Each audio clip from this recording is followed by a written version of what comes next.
ডেকে নেওয়া থেকে শুরু করে রিলিজ দেওয়ার পর্যন্ত ডিবি কার্যালয়ের ভিতরের যে সময়টা। এখন আমি আসলে যেহেতু গতকালকে প্রেস কনফারেন্সে ছিলাম না, এখানে বিষয়গুলো আসলে আমাদের ক্লিয়ার করা উচিত। তো ওকে, আমি ব্যক্তিগত ছিলাম না, আমাদের প্রতিনিধি এরা ছিল। তো যে পক্ষটা আসলে এটা নিয়ে বানচাল করার জন্য আসলে চেষ্টা করছিল, তাদের উদ্দেশ্যে আমাদের মেসেজটা এটাই যে তাদের যে চেষ্টা, যাদের যে উদ্দেশ্যটা, এটা আসলে সফল হয়নি। আমি ছিলাম না, আমাদের সভাপতি ছিল না, কিন্তু আমাদের যে আদার্স নেতারা আছেন, প্রতিনিধিরা আছেন, তারা কিন্তু ঠিকই আমাদের এই প্রেস কনফারেন্সটাকে চালিয়ে নিয়ে যান এন্ড এটা সাকসেসফুল ভাবে দেশবাসীর কাছে তুলে ধরে।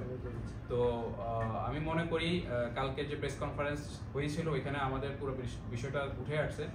আমি যদি আরেকটু অ্যাড করতে চাই, আমাদেরকে ভুলভাবে উপস্থাপন করা হচ্ছে বারবারই।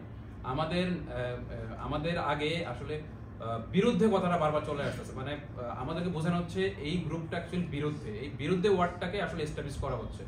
কিন্তু আপনারা দেখেন, আমাদের কোথাও কোনো মেসেজে কোনো ব্যক্তি বলেন, কোনো কমিউনিটির পেজ বলেন, কোথাও আমরা কিন্তু বলিনি। ইভেন অনেক মিডিয়া আমাদের ইন্টারভিউ নিছে এর আগে, আমরা কিন্তু কোথাও আসলে মেসেজটা এভাবে দেই না যে আমরা এর বিরুদ্ধে। বরঞ্চ আমরা বিটিআরসি, সরকার কর্তৃক বিটিআরসি যে সিস্টেমটা আসলে বাস্তবায়ন করতে যাচ্ছে, এটাকে সাধুবাদ জানিয়েছি।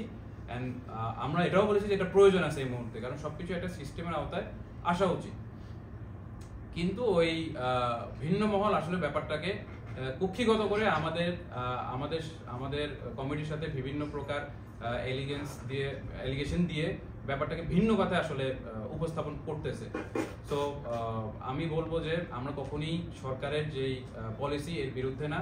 আমরা এই এত বড় একটা গোষ্ঠী মোবাইলের সাথে জড়িত, প্রায় 30 বছরের যে ঐতিহ্য আমাদের মোবাইল ব্যবসায়, এই গোষ্ঠীটাকে, এই এতগুলো মানুষের কর্মসংস্থান, এতগুলো ব্যবসায়ী, এতগুলো জনগণকে আসলে মার্কেট থেকে ফেলে দেওয়ার জন্য যে আসলে চক্রান্তটা করা হচ্ছে, যে পক্ষটা করতেছে, আমরা জাস্ট এই বিষয়ে আসলে সাজেশনগুলো দেওয়ার জন্যই তৈরি হচ্ছিলাম।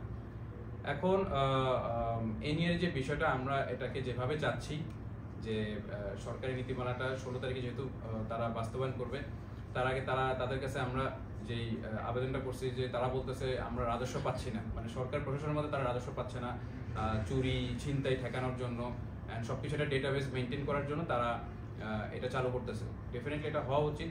আমরাও আসলে ডিউটি দিয়ে প্রপারলি প্রোডাক্ট আনতে চাই। আমরাও এখন যে প্রোডাক্টটা সেল করতেছি, এটা আসলে অবৈধ বলতেছে, বাট আমাদের ভাষা এটা না, কজ এটা সরকার যেই ব্যাগেজ রুলসের যেই আসলে সুবিধাটা দিছে, সেই সুবিধাতে পণ্যগুলো বাংলাদেশে আসছে।